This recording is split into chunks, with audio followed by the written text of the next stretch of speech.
Gracias por estar con nosotros. Bienvenido a otra producción de Confort Empresarial Latinoamérica. Hoy presentamos manejo de tabla de presión y temperatura del refrigerante R407A. Si eres técnico en refrigeración, o te llama la atención la generación de frío, quédate con nosotros, ponte cómodo, y por supuesto suscríbete al canal. En pantalla tenemos la tabla de propiedades termodinámicas del refrigerante R407A. A la izquierda en la primera columna, tenemos la temperatura de saturación. En las siguientes dos columnas, tenemos la presión de burbuja o líquido, y después la presión de vapor o rocío. Si te estás preguntando por qué hay dos tipos de presiones, esto se debe a que el gas R407A posee deslizamiento. Este deslizamiento hace que la temperatura del R407A, en su transformación de líquido a vapor, o de vapor a líquido, no permanezca constante. Para refrigerantes puros como el R22, R32 o el R134A, solo observamos un punto, donde un vapor comienza a cambiar a estado líquido, o un líquido comienza a cambiar a vapor. Mientras ocurre el cambio de estado, la temperatura se mantiene constante. El deslizamiento de temperatura del R407A ocurre por no estar internamente formado por un solo gas, ya que está compuesto por una mezcla de gases, como el R134A en un 40%, el R125 en un 40% y el R32 en un 20%. Estos gases poseen diferentes temperaturas de ebullición, lo que genera que las composiciones de la fase líquida y vapor sean diferentes dentro de un sistema cerrado. En una mezcla azeotrópica, como el refrigerante R407A, ocurre primero el cambio de estado de los compuestos más volátiles. Esto hace que la temperatura a lo largo del cambio de fase vaya en aumento, hasta que ocurre la evaporación en su totalidad. Las dos presiones indican que la única manera que la temperatura del R407A permanezca igual, es que exista un cambio de la presión. Vamos ahora a conocer tres claves, para entender el manejo de la tabla del R407A. 1.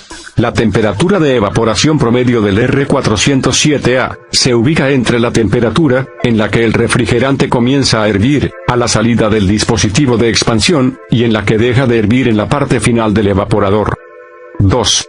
El deslizamiento de temperatura promedio del R407A es usado para buscar la presión, y con ello obtener la temperatura promedio del serpentín. 3. Para el cálculo, se considera que la caída de presión en el evaporador es prácticamente cero. Ahora vamos a aplicar la teoría que hemos estudiado, en una instalación que requiere en el evaporador una temperatura de menos 20 grados Celsius. 1. Como el refrigerante a la entrada está mayormente en estado líquido, se busca la presión en fase líquida, que debe tener el refrigerante para menos 20 grados Celsius. 2. A la salida del evaporador, el refrigerante debe estar en fase de vapor.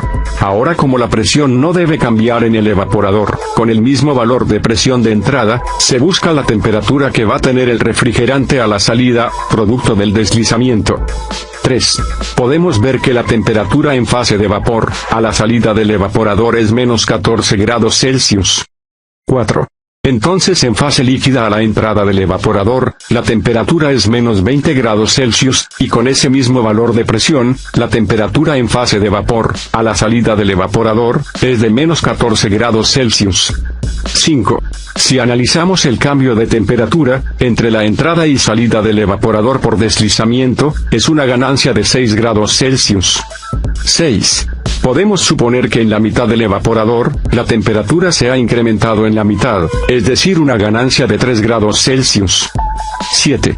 Como hasta la mitad, el incremento es de 3 grados Celsius, para poder tener los menos 20 grados Celsius en la mitad del evaporador, vamos a graduar la temperatura de entrada del refrigerante líquido, en menos 23 grados Celsius. 8. Ahora con ese mismo valor de menos 23 grados Celsius, recalculamos la presión de entrada. Para ello, buscamos la presión de líquido, que en la tabla tiene un valor aproximado de 2.65 bar. 9. En resumen, con esta nueva presión de 2.65 bar, a la entrada del evaporador, se tiene una temperatura de menos 23 grados Celsius, en la mitad del evaporador menos 20 grados Celsius, y en su salida menos 17 grados Celsius. 10. El procedimiento anterior es la manera de graduar la presión del sistema. 11. Para buscar la presión que debe marcar el manómetro, debemos restar al valor de la tabla la presión atmosférica. 12. Para 2.65 bar, reste 1 bar de presión atmosférica, dando como resultado 1.65 bar. 13. Entonces el manómetro de baja debe marcar 1.65 bar, o 24,25 psi.